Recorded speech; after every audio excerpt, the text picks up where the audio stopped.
Welcome to Rebel Spirit Radio, exploring the frontiers of spirituality, consciousness, the esoteric, and humanity's sacred relationship with the living earth.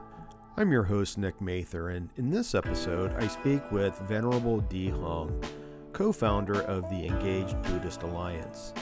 In our conversation, Venerable discusses his experience taking Buddhism into prisons in Southern California.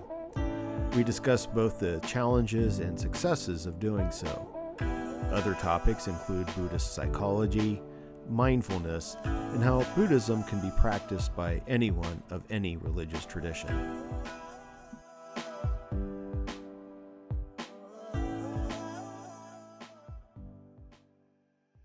Venerable De Hong has been a Buddhist monk in the Vietnamese and Chinese Pure Land tradition since 2006. He was also ordained into the Burmese Theravada tradition of the Mahasi lineage in 2014. He has an MA and PhD in Buddhist studies with a concentration in Chinese Buddhism. He received his doctorate from the University of the West in 2015.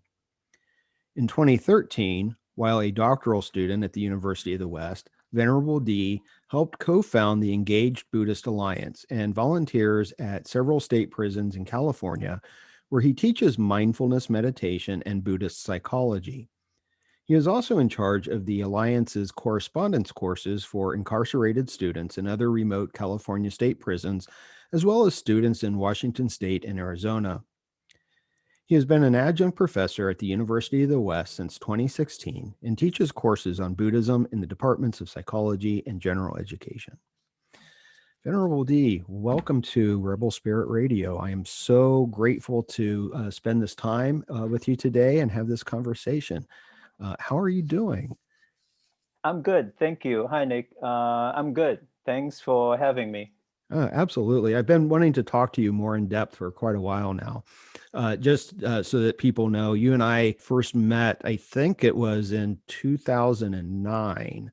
At the University of West. I was there just taking some Sanskrit classes, Yes. which I have forgotten all of my Sanskrit. I don't know Same about here. you. Yeah. Our poor professor. If Mirage is listening to this, all apologies. Well, I will admit, I have the textbook out because I want to review it.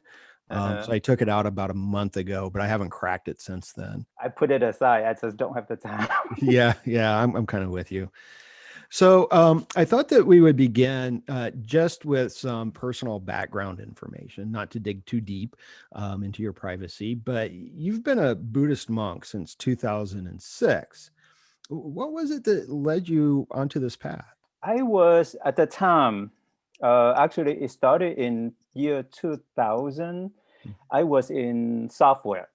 I was working in a software field, and with my job with the corporate restructuring after the stock market crash in 2000, I had my job was so stressful because the corporation that I used to work for, they restructure everything, and you just have to do more with the same amount of pay without training. And so I mean that was one of the primary reasons that I quit, because at the end of the day, I was fine in the morning when I got to the office, but by noon or 5 p.m. I was very angry and frustrated, and I had no help. That was one of the factors. And I was also never happy with my life, with everything, even though I was making $70,000 a year. I mean, and I wouldn't say that I was well off, but I was very comfortable. And I was just dissatisfied with everything. So all of that, and with the right conditions, I met a Buddhist nun in 2004 and helped her to build a Buddhist temple. And one thing led to another. Okay. I made the decision in 2004 to say, hey, you know what, I'm done. But it took me a year and a half until 2006 to drop everything. All right. So you helped this nun build a Buddhist temple. Where was that? That was in Cleveland, Ohio. That's Okay. where I settled when I first came to the U.S. Okay. Back in November 1982. Okay. All right. Wonderful. Another Ohio person. I'm was born and raised there, though I rarely admit that. So, were you raised in a Buddhist family? It wasn't that you just suddenly converted to Buddhism and became a monk. That was already something that was present in your life, correct? Yes, I mean, I was born and raised in Vietnam, and Mm-hmm. ethnically, I'm Chinese. Mm-hmm. And in Vietnam or in China, usually you are born into a Buddhist family because that's Okay. part of the culture and Okay. even society. So yeah, you could say that I was by culture, by birth, I was a Buddhist. Okay. All right. Mhm. Very good. I have a question about, you're ordained in a couple of different traditions, and it might be helpful for listeners who really aren't all that familiar with Buddhism to get a better sense of what that's like. Because if someone's not really familiar with the Buddhist traditions, to hear that, you're ordained in the Chinese Pure Land tradition and Vietnamese Pure Land tradition, but also in a Theravada tradition, someone might think that that's like a Christian saying that they're Catholic and Baptist and maybe Episcopalian all at the same time. So can you discuss the different lineages perhaps, or explain a little bit about how you can be ordained in various traditions as a Buddhist? Yeah, sure. So before I start with that, let's start with, in Buddhism, we have three major traditions, right? Right. Yeah. Mahayana, Theravada, and Vajrayana. Hmm. And I can just simply say I belong to the Mahayana tradition. Okay. But to be more specific, I because I was ordained in Vietnam, so I say that I was ordained in the Vietnamese and Chinese Pure Land tradition. Mhm. In Vietnam, you have literally Pure Land is the major of the two traditions besides the meditation tradition or Zen. Mhm. Mhm. So, and because I'm Chinese, so I just put down that it's Vietnamese and Chinese Pure Land tradition, just so Okay. that people have a better understanding of which school and which which country this Buddhism is from. Mhm. The other thing that I also would like to add is, even though there are three major traditions, however, the core teachings of the Buddha are the same in all traditions. You Okay. can't do you Right. if anyone else say anything different, then is wrong. So the reason that I switched that I added or then in the Theravada tradition under my teacher Kipa Panyo, who practiced the Theravada tradition under Mahasi, which is based in Burma or Myanmar. Mhm. Okay. Now, the reason that I did that was because as I began to volunteer inside the prison, one of the practices that was needed was meditation. Mm. Yeah. And I thought that it would be helpful for me to go deeper into the meditation practice, which Mm. is mainly mindfulness. Mhm. And that's how I end up with having both traditions. And especially also we live in America and we can have a couple of traditions as long as, and certainly I don't think that they conflict with each other. Mhm. The Buddha's teachings are the same, the Four Noble Truths. It's just that I don't do a lot of the chanting. I Okay. do more of the mindfulness meditation Mhm. Mhm. and the study of the Buddha's teaching. So I guess that's how I end up having both traditions. Okay. All right. And so we can get into this a little bit more when we get into your work at the prisons, Mhm. because I may have some further questions. But before we get into that, I did have sort of two more questions. One is the University of the West. A lot of people may not be very familiar with the University of the West. And I think I referred to it once as a Buddhist university, and you corrected me on that. So could you say just a few words about what the University of the West is? Sure. The University of the West, actually, it was first named Shi Lai because it was founded by a Buddhist monk, and in conjunction with the Shi Lai Temple in Rowland Heights. Mm-hmm. And it was later changed to University of the West because of the spelling, that was difficult to do. It was founded in 1991, and I think by 2004 or so, it was accredited. Mm-hmm. So basically, the university is a private university, just like any other private university in America. Mm-hmm. It offers a variety degrees of undergraduate program in business and psychology. Mm-hmm. And it offers an MBA degree, and it also has a religious department, and in which Buddhism is a field that one can study if the person has an interest in. It's also associated, isn't it, with, originally with humanistic Buddhism. Can you say what that is? Well, the founder, the Grand Master Xun Yun, his goal was to bring Buddhism to everyone, to make it, offer it to the commoner. Mm-hmm. And this was a major movement back in the late 1900s. And this is, out of China. Mm-hmm. And the thing is, in America, if you look at the history of Buddhism, and in the past, it was usually for people, it was by the elite, with people who had money to study and go into retreat. So the Grand Master's goal was to say, with humanistic Buddhism, it can be made available freely to the general population, or to people who couldn't afford it but who have an interest in studying. That's why the term humanistic Buddhism. Okay. All right. Very good. Very good. And we should probably note that the University of the West is located in Rosemead, California, which is part of LA County. Yes. Just so that people have an idea of where it is. Yes. It's a beautiful campus. Yeah. Yeah. And it's appeared in some commercials, if I understand right. I forget the name of those trees, or these really tall trees. Oh, the Italian cypress. Yeah, the Italian cypress. Yeah, those are beautiful. I love those trees. Yeah. They're very, very nice. So you've been teaching at the University of the West since 2016, and you co-founded the Engaged Buddhist Alliance in 2013, right? Yes. Mm-hmm. Okay.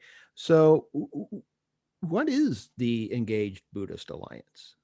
Well, in the Engaged Buddhist Alliance, or EBA, was founded in 2013, and is a nonprofit, 501c.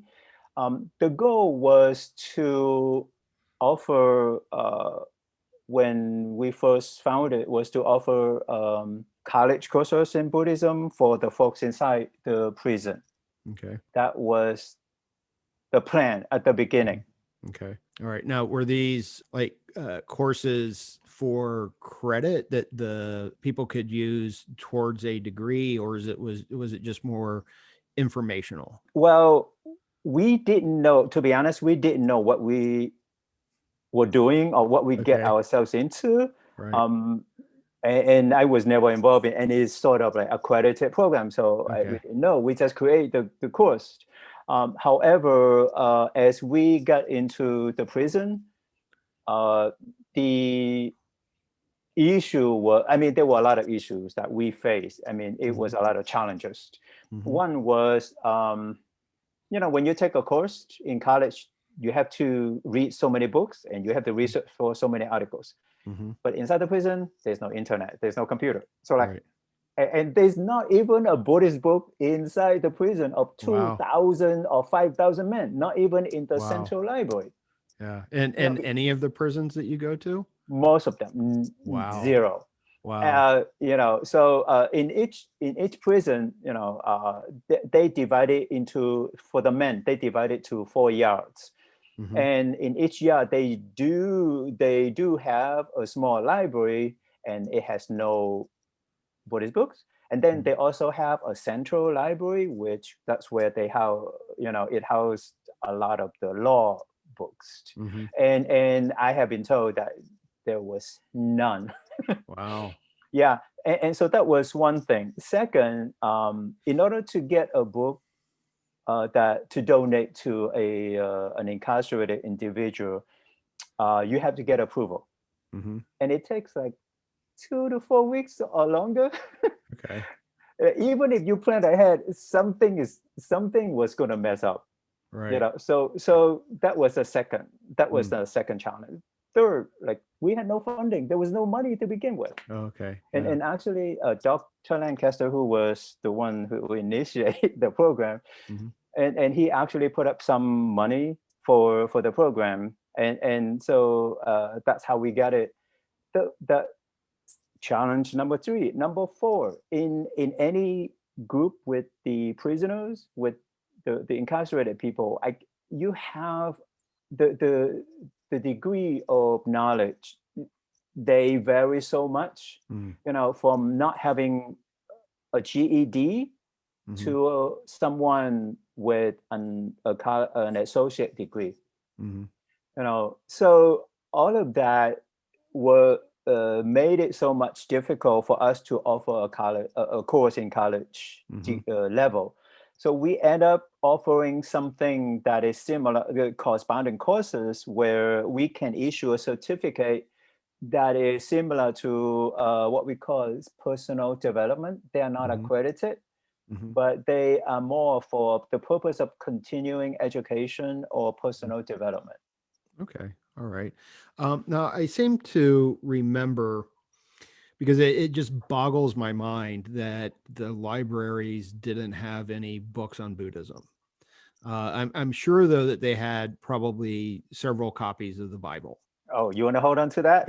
Yeah. Well, inside inside the prison, when the folks would go to religious services, they would go to the chapel. Right. And in the chapel, that's where it allows folks of different religions to come and pray or worship, whatever you call it, or meditate. Now, there is a small room, the side room, and it has 5 bookshelves, right? And all the 5 bookshelves have Bible everywhere.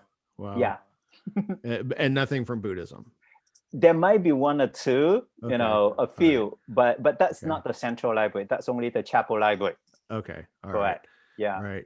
Yeah. And, there is this idea of, I think most people are familiar with missionaries, Christian missionaries going into prisons, to teach the gospel, and hopefully that the prisoners will find their salvation that way. Now, I seem to recall speaking to you probably the last time we spoke about 8 years ago. And I could be wrong on this, so please correct me if I am. But you had mentioned that the state of California didn't recognize Buddhism as a religion for the purpose of going into the prisons. Is that correct? Yeah. Well, let's start it this way. The federal government does recognize Buddhism as a religion, so they can hire Buddhist chaplains to serve in all public institutions when there's a need, or in federal prisons. Okay. Now, in all 50 states in the United States, the only state that I know that recognizes Buddhism as a religion is Oregon. Okay. And they do hire Buddhist chaplains with pay to work inside the prisons. Okay. In the state prisons. Okay. California and the majority of the state, they don't recognize Buddhism as a religion. As a result, they don't pay Buddhist chaplains to serve the incarcerated population. Wow. So so in California state prisons, if the incarcerated person needed to learn Buddhism, he or she is out of luck. So that's where we came in. we fill the role as a volunteer, as a Buddhist chaplain, as a volunteer to serve Okay. this population, those who need it. Okay. And I would imagine that some other traditions have to take the same approach if they, in fact, go into the prisons. Correct. Here's what's going on, or has been going on, ever since the prisons have been built. California recognizes 5 religions: Catholicism, Protestants, Islam, Judaism, and Native American religion. So they hire, in each prison, they hire 1 chaplain each for each religion. Mm-hmm. And they serve all the incarcerated people. However, if you happen to be a Buddhist or let's say Jehovah's Witness or other not mainstream religions, they have to find volunteers to fill the role. Okay. Now, wasn't there an attempt to challenge or to change the state designation? And I seem to recall you saying somehow some Wiccans were involved in all of this, if I remember right. Yeah, in one of the in one of the 3 women prisons. This is before my time. Before I started in 2013, the couple women who practiced, Wiccans, and they sue. So the court took its time to decide, but then the women were released, so the case was dropped. So it never went through. Do you know if there's any other kind of motion to try to get Buddhism recognized at the state level? I know that so far there's none. There was talk about hiring, getting rid of the 5 faith policy and make it just a general professional chaplains, but that's not happening. I haven't heard anything about that. The only thing that we could do is to start with the assemblies. One of the legislator or somebody has to sponsor a bill, right, and get it passed by the state, by the House, by the Senate, right, and then signed by the governor. Otherwise, it will never happen.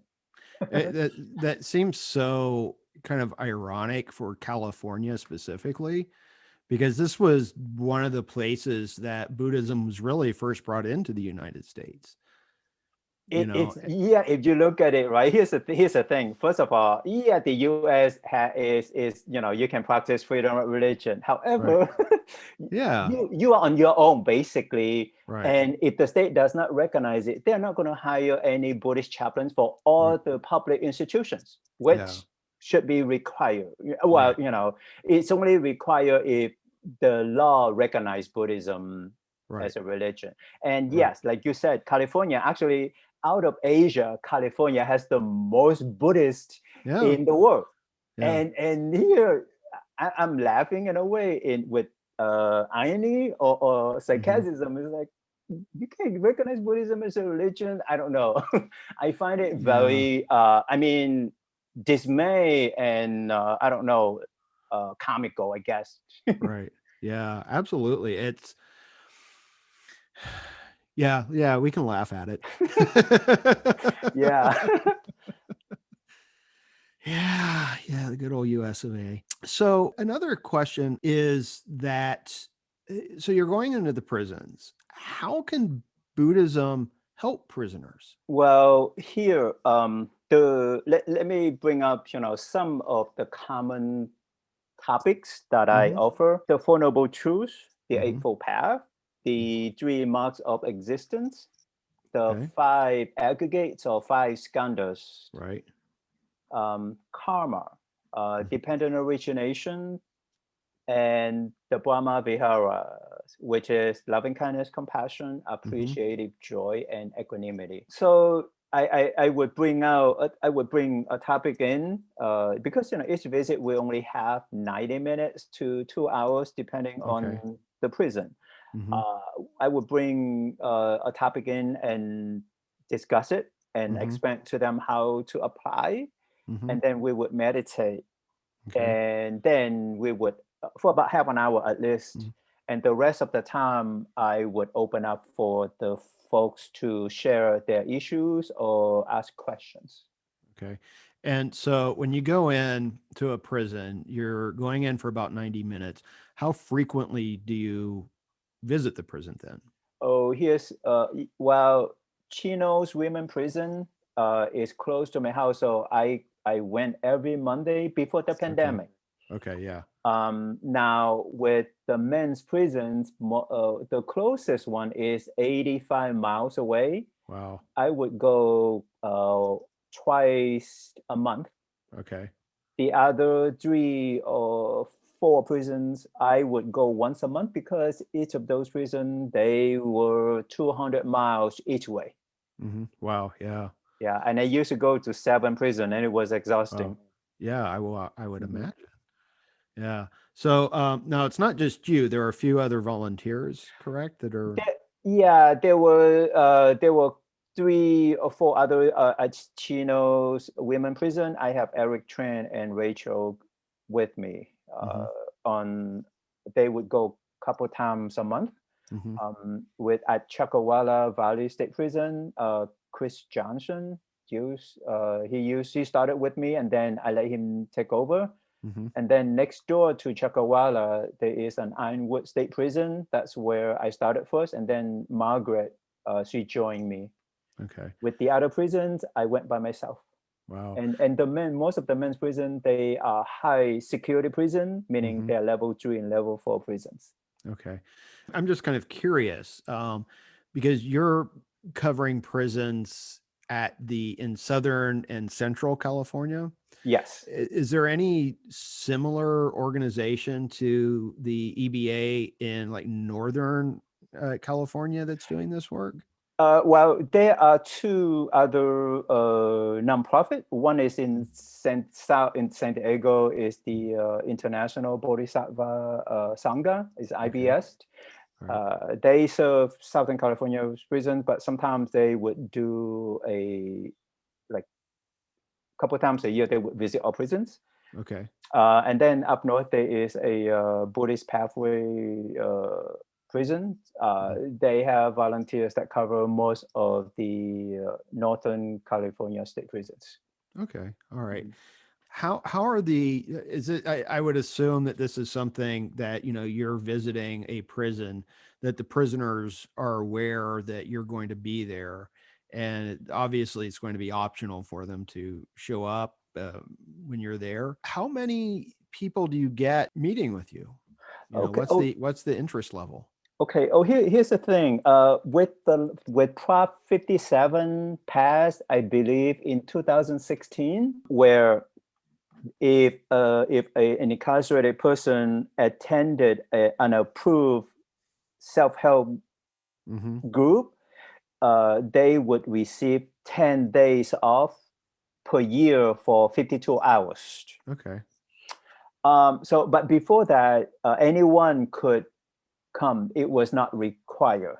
Mm-hmm. So it was more like a volunteering thing for them if they had an interest. Mm-hmm. So we usually have from 10 persons to 20 or more. Okay. All right. Now, don't forget, in the men's prison, like I said earlier, they divide it into 4 yards, meaning that you have to go to A, B, C, D separately, Okay. because Okay. they cannot you cannot have 2,000 men in one Right. Right. big yard. Yeah. Each yard or each yard would have about 500 men, Okay. and we would go A, B, C, D, Wow. and we run around like crazy for the whole Right. day, especially in Right. the desert. Wow. So usually we have from 7 to 10 or 15 or sometimes 20. Okay. So that's at the beginning. Now with the Prop 57 pass, at Chino's women prison, each evening I would have at least 30 women, and on the Mm-hmm. list we had 45. We have from Wow. 30 to 35 women would join, and because it gives them the incentive to join our group because they Mm-hmm. receive time off Right. their sentence. So Right. yeah, we had a big crowd, and the waiting list is like 6 months long. Wow. So that was interesting. Yeah. And so that was that. And same with the other men's prisons as well, because we got approved. And this is a self-help group that can help the individuals to better themselves, to change, to rehabilitate. Right. So we did have more in Ironwood. Sometimes we in one group, we have like 25. And there were so many that was on waiting list, same as Lancaster. So they're able to get some time reduced from their sentence, correct? And is it a one-time deal, or every time you show up, can they get the time reduced? Oh, it's accumulated. Okay. You know, so if they join, because, you know, they have to sign in and out. So let's say at Chino's Women Prison, I would start at 5:45 p.m. and I would end at 7:45 p.m. So they have to sign in and sign out. Okay. And then I would turn in this, I guess I call that time sheet. I would turn that into the admin staff. They would enter into the person's C file or central file. And that is recorded on their file. And by the end of the year, it will be tallied and calculated. Right. And I imagine that there are other similar courses that they can go to. So there is a element of choice. It would seem to me that it's not necessarily people who are showing up just to get a reduced sentence, but rather there's also some real interest there. Oh, yes, definitely. There were other self-help group types that help them to either develop skill as parents or other things. But for me, they have even like, I have to use the, you know, we meditate from 30 to 45 minutes. Okay. And you have to sit there in silence. And I would, you know, guide them, explain to them how to focus on, you know, because I'm responsible for their, in a way, for my program. So I have to make sure that they showed up, and I get them to talk about what's going on in their mind. Like you said earlier, what helps them? Mindfulness meditation, the ability to recognize what's going on in the mind and the surrounding, and to be aware. And from that, they are able to figure out what to do and make proper decisions. Yeah. Okay. And just to be clear, I would imagine that anyone listening or viewing this is going to be familiar with mindfulness meditation. But to put you on the spot, can you explain what mindfulness meditation is? Well, you know, since I believe the early 70s with John Kabat-Zinn, he's the father of this mindfulness movement. And he defined mindfulness, and is the ability to pay attention in the present moment. But the way that and this is based on the Buddha's teaching, is with the sitting or walking, is our ability to be fully present with what's going on in our mind. Or when you are not meditate, the thing is, you know, what matters is off the cushion, right? What matters is what you do afterward. You know, you cannot be sitting there 24 hours a day. So after the meditation, what matters is how you deal with your stress, how you deal with people. And that is mindfulness practiced.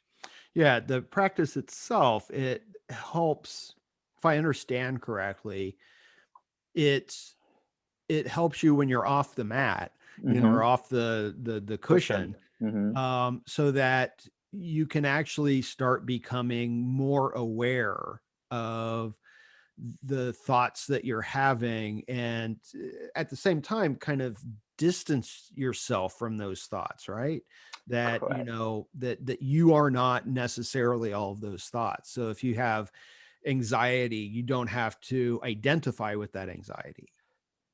Yes, and this is where I want to emphasize, like, you know, throughout the Buddha's teachings, and again in all the three major traditions, throughout all his teachings, the one statement that I find very, very relevant to all of us, well, to I get all of us, regarding to thoughts and feelings, right?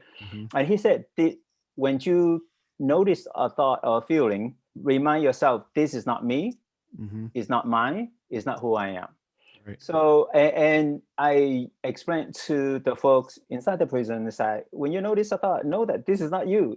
They are fleeting away. They are not permanent. They are constantly changing. They come and go, and they don't define who you are. They are not you, who you are. You know, your thought is not who, is not you, you're feeling. And that helps them to disengage with what's going on in the mind, or detach from that, and allow them to focus on their activity or whatever it is that they are doing. Yeah, absolutely. And you know, I would imagine that many of the prisoners are dealing with issues of like anger and addiction, perhaps, and you know, resentments, things like that. And it seems like these teachings could help them quite remarkably to help keep them from coming back to prison once they're out. And I can never, ever say this correctly, so bear with me, because what I want to know are some of the successes that you've had. And also, I was just kind of curious if you had any statistics on recidivism. That's the word I can't say, recidivism. It's like my mom, she could never say aluminum.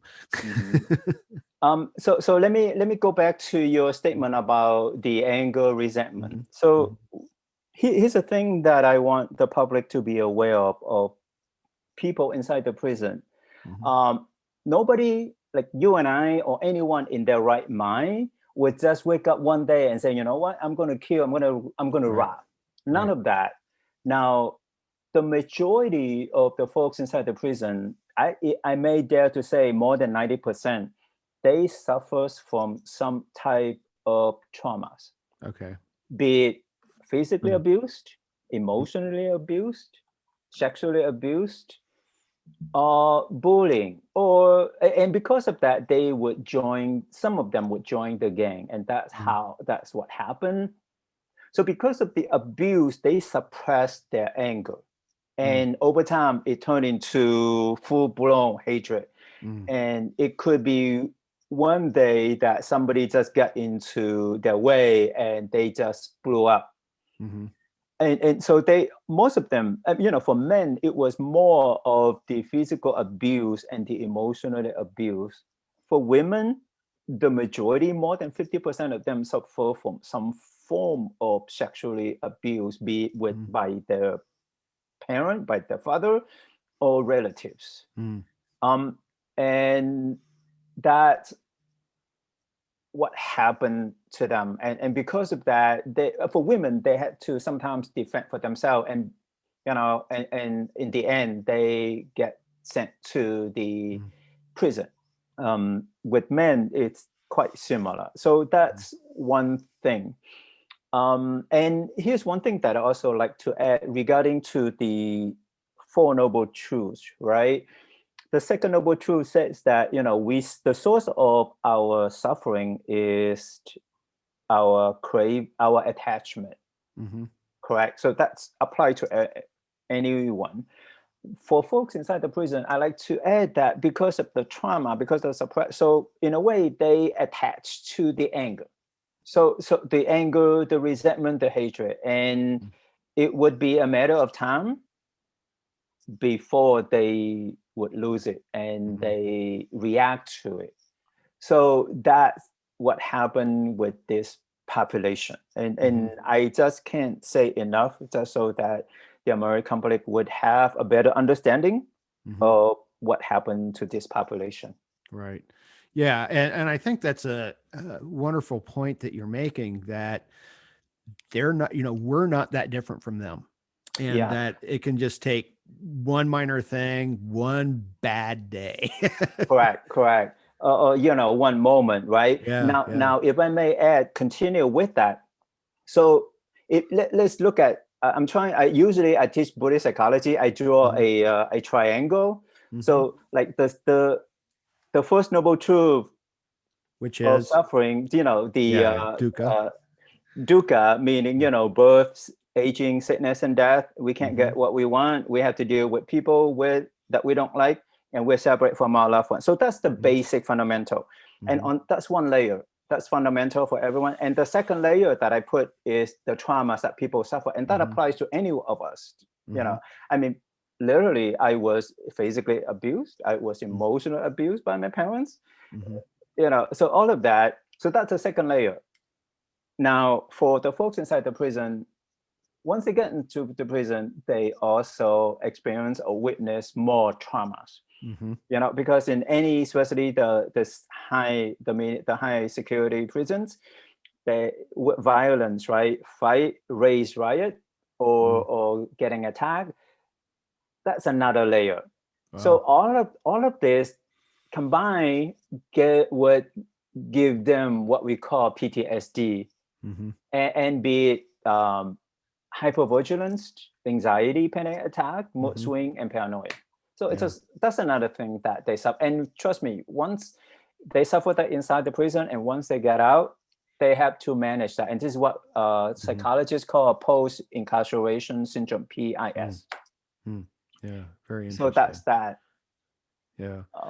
So no, I'm sorry. Go ahead, please. No, so you want me to talk about the recidivism, or we can. I have another question though. Sure. Because you mentioned Buddhist psychology.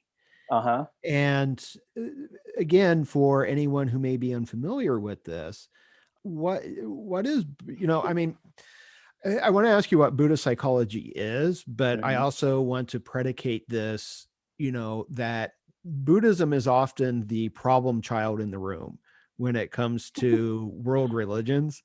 Not the elephant. Yeah, well, it's the problem child. Because it's the question of, well, is it a religion or not? And I tend to say, yes, it is. Although sometimes I define it more as philosophy with ritual. But I don't know that there is a lot of religious traditions that lend themselves so well to psychology. I know that Buddhism is really at the heart of what's referred to as transpersonal psychology. So if you could say a few words about Buddhist psychology in general, that might be helpful. Sure. Well, before I do that, again, in the West, we define religion as you already know, right? We have a definition for what fits as a religion. But for Buddhism, it can be, I get into trouble for this because I said Buddhism is not a religion. But anyway, it can be a religion where people come and make offering and ask for blessing. So that's in one way is a religion. Right. It can be a philosophy where people study and make theories or whatever. Second, but I would say that Buddhism is a way of living, because if you look at the Buddha and his communities of sanghas, what did they do? Day in and day out, they meditate, they offer teachings, and the lay Buddhists, they would come and learn, and they would go home and go on about their lives. And that was, in a way, Buddhism was at the time. But, with 2,600 years down to where we are now, it has been, each country added their own culture as well as philosophy. So that's the side. Right. Now, for Buddhist psychology, the way I define it is, with the practice of mindfulness meditation and the study of the Buddha's teachings, we apply that to our suffering. We recognize what our stress is, and we can figure out a way to manage that. That is Buddhist psychology. Because if you take the Buddhist out, what is Western psychology? Western psychology, you have counseling psychology, or you have clinical. And and Western psychology, from what I read, they deal with the symptoms, right? and with clinical, okay, here's the medication. But with Buddhist psychology, we deal with the mind. So that's why with the meditation and the learning of the Buddha's teaching, you apply that to look at the mind and look at what is causing your own stress or suffering. Yeah. Yeah. I know that you're absolutely right in how you're discussing, Western psychology and probably psychiatry as well. I do know that there are some places of overlap. So there's a lot of comparisons that can be made to Jungian psychology, I know, but also, and I have experience with this, because I have a anxiety disorder. And so I got myself into therapy for a little bit when just trying to meditate on my own, I needed a little bit more help, but I chose cognitive behavioral therapy. And one of the reasons I did is that they incorporate mindfulness into it. So I can definitely see how it can be beneficial and helpful. Yeah. Would you say that, because you said that you didn't think that Buddhism is a religion, would you say that Buddhism's a psychology? It's a living psychology, Yeah. or it's a way of living. Mm-hmm. Yeah. Okay. Yeah. That's what actually in modern Western psychology, they added a lot of the mindfulness practice. Yeah. Yeah. Even Carl Rogers, Mm-hmm. right? I read it. I didn't read his book yet. I have one of his books, and this is from a psychologist student who told me about him. Is that his practice is a lot of it. It's just on mindfulness, Mm-hmm. being what mindfulness is. Mm-hmm.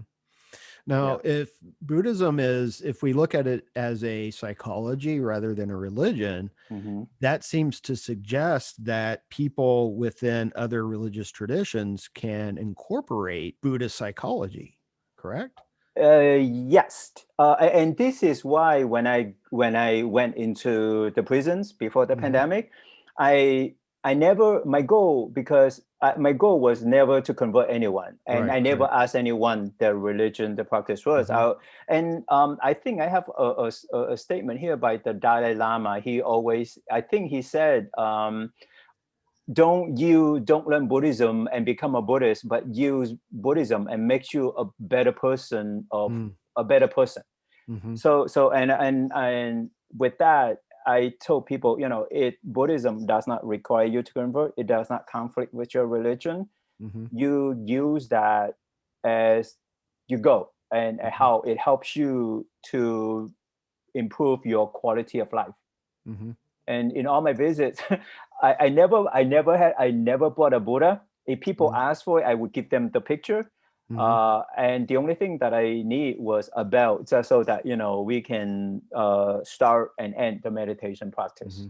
Are you getting a lot of, you just said that some people were asking you for a Buddha. Are you getting a lot of requests for more information or some of the Buddhist implements, like pictures, outside of pictures of the Buddha? Yeah, well, the some get asked for the Buddha, and just because they like to look at the Buddha and see Yeah. how peaceful he looked. Yeah. The other thing that that they asked for, that I also offer during my visits, were mala, the beads. Oh, the beads. Yeah. Because some of the folks who came to my visit, they have ADHD, Mm-hmm. or even PTSD, and of course you can't expect them to meditate. They can't sit still. So with the bead, I showed them how to use it. Basically you hold one bead and you breathe in, and as you breathe out, you go to the next one. Mm-hmm. And actually it helped a lot of them to sit still, to be with their mind. So that's the other thing that they asked, and they did ask even for books and stuff, but it depends on their need. I did provide that. Okay. Yeah. Very good. And do you have any of them that I think I may know the answer to this, but who began writing to you? I mean, outside of the correspondence courses? Yes, they do. Sometimes they ask questions. Sometimes, I mean, I did have a few who moved on, For most of the incarcerated people, they usually stay in one prison for 2 to 3 years, and then they get, usually most of them get transferred. A few would get to go home, and they would write to ask about the practice. I even had an individual who meditates so well, quite a few, that they could not feel their breath. And I was like, okay, what should I do? Because I am not there yet. Yeah. Yeah, I did have quite a few. So let's get back to one of the questions I asked about successes that you've had doing this. And then, I have to say this damn word again, the recidivism. Yeah, recidivism. Okay, so here's what I have. This is by prisonlegalnews.org. It's a nonprofit. For federal prisons, the rate of return over an 8-year period for non-violent, it was 39.8%. And this was back in 2019, so it's fairly new. And for violent prisoners, the rate of return was 64. So that's federal, right? And then for state prisons, within 3 years, it was 68%. Okay. Within 6 years, it was 79. And within 9 years, it was 83%. Wow. So really high rate. Yeah. It is really high rate. And here's the point. We spent, at least for the past few years, more than $80 billion in the entire country on mass incarceration. But if you look at the people who return, the money went down to the toilet. Yeah. So, that's another issue, but yeah. Well, I was really kind of curious about if the people, prisoners who are exposed to Buddhism and maybe start engaging in some of the practice, if that number of return is less. There is no study on that, and because even like for us, we cannot get their name. I mean, we could, but it's illegal, so I can't do it. So we cannot track them. But for some of the folks that I worked with since 2013, and they have been out, and of course, because with the pandemic, I have not been able to visit. I have been meditating online with some of them. And they have been, their practice has been pretty solid, and they have been able to find work, or even if they don't, they can still manage it, and they have not returned to the prisons. Okay. All right. Well, that's good to know. One of the reasons I asked is I remember when I was a master's student taking a class on Buddhism, we watched a short documentary, and I do not remember the title of it. And it wasn't set in America, but it was, I believe, in India. Doing time, doing Vipassana. Okay, yeah, and their numbers of people going back into prison, it seemed to lower after being exposed to Buddhist practice. Yes, and the other thing that helped them, the incarcerated population, was college. Those who have a 4-year degree, when they either inside or when they get out, their rate of return was only 4%. Yeah. Those who had a master was 0. Oh, wow. So education does help. Yeah, absolutely. So, well, right now with the pandemic, you're not going back in. So you're doing these like via Zoom. Is that correct?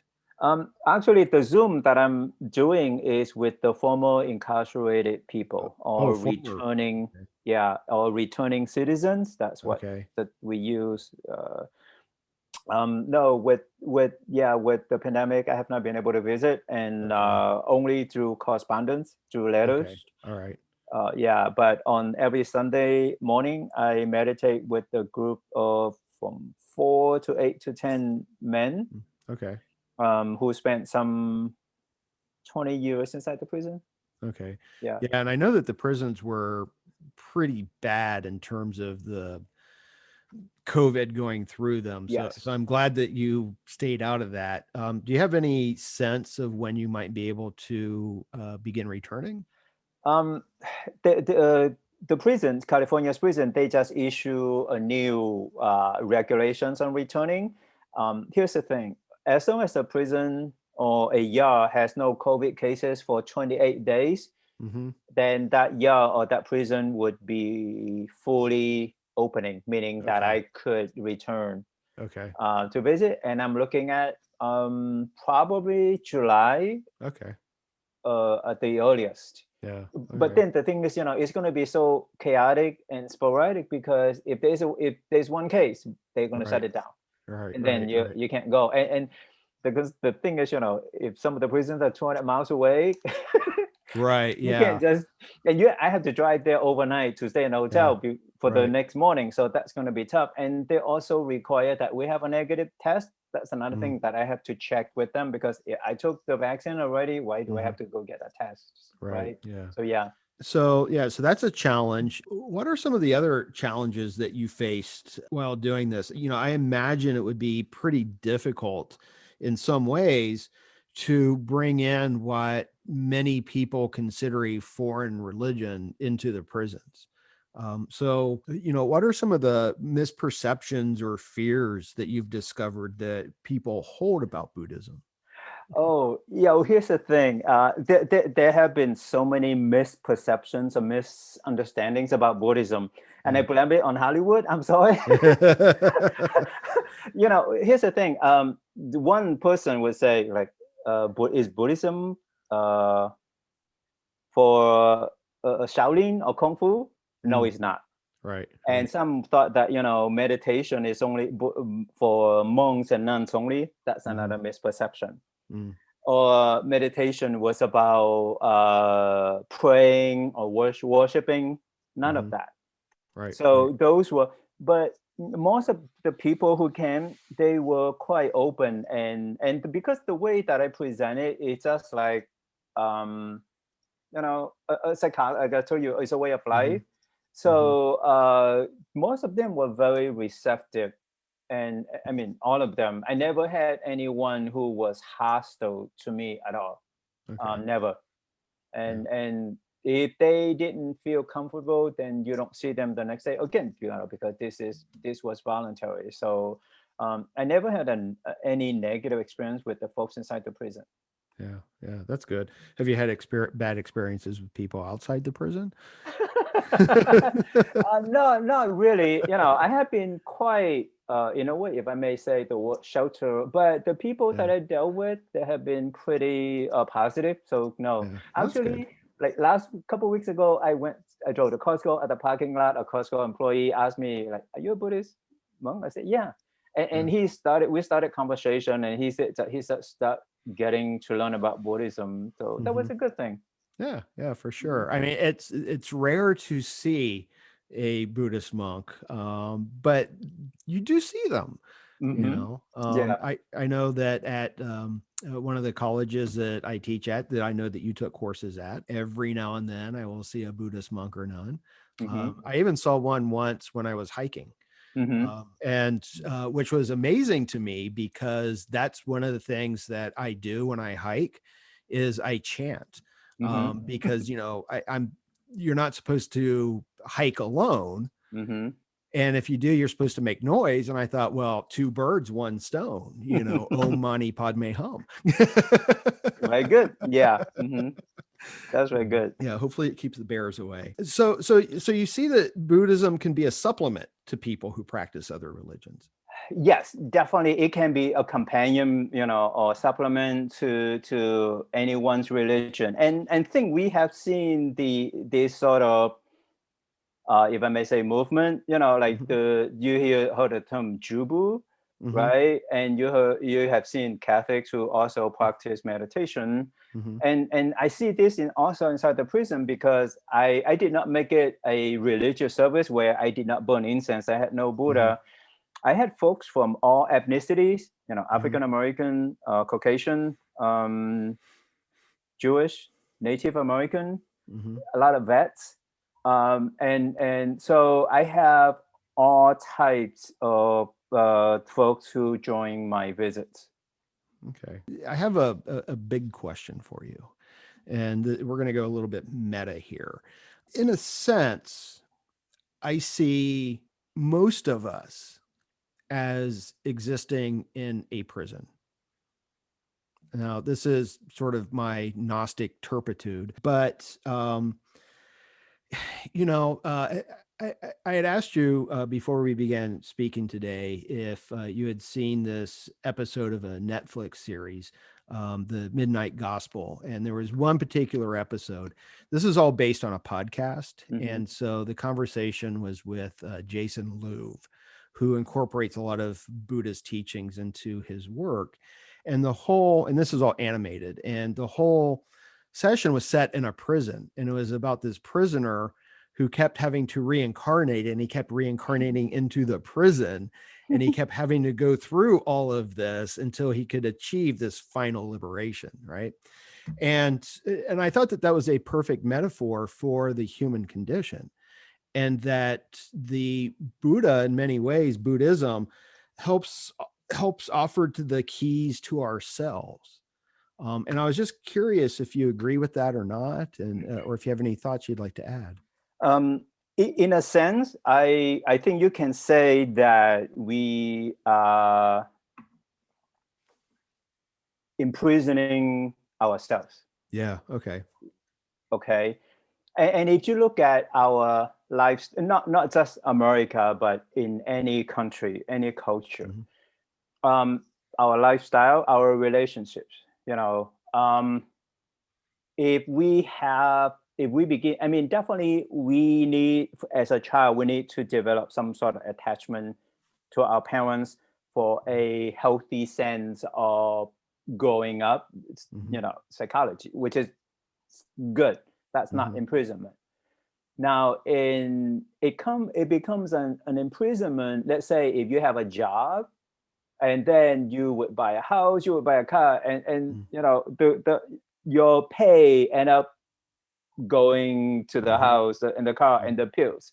And the thing is, and you can get out of it because you can quit your job. In a way, you're stuck with it. And if you're not happy with your job, and you can quit, that is imprisonment. And that's how it was back before 2006. Even though I did have a condo where I made payments, but in a sense, it was incarceration because you are stuck at it and you are not happy. And if you look at, I guess from the term hell in the Buddhist sense is like you are suffering. You are not satisfied where you are. So that is an imprisonment. And so that's one thing, right? That's with material. And if you look at even for someone in a relationship, in an intimate relationship where he or she was not happy, but then he or she couldn't get out because of one reason or another, that in a sense is also a prison. So, besides our direct family, even with as we become adults, we have to be mindful of our attachment to our parents or our relatives because, one day they would kick the bucket, right? And there's no avoiding it. And let's say if they went and we wouldn't accept it, we suffer. And I don't want to, we grieve, and I don't want to oversimplify it, but in a way, we are also imprisoning ourselves. And I understand that people with depression, I don't want to judge or anything, but any form of anything that would lead us to attach to a certain thing or person, that is incarceration, that is an imprisonment. And I think I have an article, I forgot his name, I think he did talk about attachment, upadana, that's the Pali term. Okay, right. So you can say that in a sense that we are imprisoning ourselves. Yeah. Now, my understanding is that with the whole concept of attachment, that it's, and please correct me if I'm wrong, but that it's, it's the this concept of attachment and desire, and that not necessarily all desire or all attachment is necessarily bad, but it's Correct. this sort of like grasping kind of desire. And so, you mentioned grieving. Grieving is perfectly fine. Mm-hmm. We're going to grieve. We're going to have that suffering anyway. Yeah. And we're always going to miss the person that is gone. But what is coming to my mind is that the human life as prison and how we make our own prisons, it's like the ego is the warden, and it's like wanting to buffer up that sense of self and to control and possess things is what keeps us into the prison. Correct. Let's say that if you you mentioned desire and attachment. Let's say even the desire to be enlightened is it is wholesome in a way, but if you constantly caught up in that, then you are imprisoning yourself. So definitely we have to be mindful of what we get ourselves into and recognize that we have to be mindful that everything is constantly changing, right? And that no matter what it is, it's not you. Even this body, if you look at this, our body with the aggregate, with the 5 aggregates, the Buddha taught, our thoughts, our its form, feeling, perception, mental formation, and consciousness, they are fleeting. This is just a 5 hips or 5 rivers flowing together, like Thich Nhat Hanh said, and that we have no, sometimes as we get older, we have no control over it. So, and if we are attaching to be forever young, then we suffer. So yeah, we don't understand the Buddha's teaching properly. Yeah. And I found it, I mean, this is again a personal note, but I found that image of that not everything is permanent. The dependent co-arising is incredibly helpful when my mom was dying. Because she was in the hospital, she was dying of cancer, and I was having to drive to Arizona pretty much every other week, and I ended up staying there when she was in the hospice. And I remember a nurse asking me once, how are you dealing with all of this? Because my dad had just died and my brother was near death too in some ways. And I explained it's like it was the dependent co-arising. I'm like, it's all impermanent. This is going to pass. And I explained, I just saw this as like waves on the ocean, that each wave is just this temporary formation and then it goes back into the ocean. And that's the image I held the whole time, was just these waves on the ocean coming together and falling apart, and it was tremendously helpful. And it doesn't mean I didn't grieve, but maybe I didn't grieve as much. Well, we grieve, but we need to come to this, what we call acceptance with equanimity. And so like, we have to let go of the desire or the grasping that, I don't want you to die. And that is, that grasping would be the cause of our suffering. Very good. So that, and I like your analogy of the waves. And actually the psychiatrist, Dan Siegel, he used the mindfulness practice. And he said, look at the ocean, the waves, but look at the mindfulness that you are sitting down here and you're looking up the waves, the bubbles. And like you said, you got it right. Exactly. And is that, your mindfulness, you're aware of your grief, one wave after another, but it does not define you. It's not who you are. You recognize it and then you let it go or let it be. And over time, I lost my mom more than 2 years ago. It was hard at first. But it does help with time. It still hurts. It's still I can still feel sad, but it's not as intense as it was at the beginning. Absolutely. I don't want to keep you too long. So my understanding is that there is a website for the Engaged Buddhist Alliance, and that's engagedbuddhistalliance.org. Is that correct? Yes. Okay. And is that still the best? So that's the best place for people to find out about the organization and support your work if they want? Yes, we asked a volunteer to update. So we had a lot of new information. We even post our newsletters up there Okay. and some of the corresponding courses that we Mm-hmm. taught. And definitely, if people who are interested, they can join us or contact us to speak to us.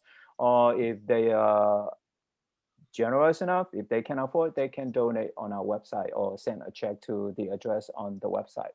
Okay, wonderful. Yeah, I was that was sort of my last question is what is the best way to support the organization? Financial with books, donations, things like that. It can be anything, the way yeah, because I send stamps, they can even send stamps, they can send Okay. books, or they can send money or write checks. It's up to Okay. them.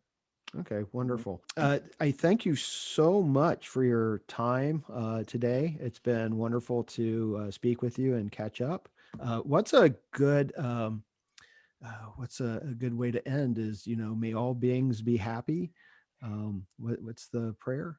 Yeah, Mantra? first of all, I just like to say thank you for giving me a chance to talk about our work and Hmm. your kindness and your generosity. The way that let's we dedicate the merits, let's Hmm. say, from our talk, Hmm. and usually I would say like, may I be healthy, happy, and free of stress, and may all beings be safe, be healthy, be happy, and free of stress. That's the Very good. dedication Yeah. of ours. Yeah. Very good. Very good. Yeah, I have versions of that. So, Yeah. yeah, Mhm. yeah, yeah. Okay. Well, thank you so much, Venerable D. Thank you. Thank you. Yeah, Thanks for having me. absolutely. And that's a wrap on episode 4 of Rebel Spirit Radio. I wanted to offer an addition to something I said regarding the Netflix series, The Midnight Gospel. I mentioned it was based on a podcast, but I failed to mention the name of the podcast, which is Duncan Trussell's Family Hour. Like the Midnight Gospel itself, it is very much worth your time. So, thank you for listening. And this is normally where I would make a pitch for you to support my work. However, instead, I wanted to encourage all of you to support the Engaged Buddhist Alliance and their work taking Buddhism into the prisons in California. I've linked to their website in the show notes. I'm Nick Mather, and you've been listening to Rebel Spirit Radio. Until next time, may you be in peace and flourish in all possible ways.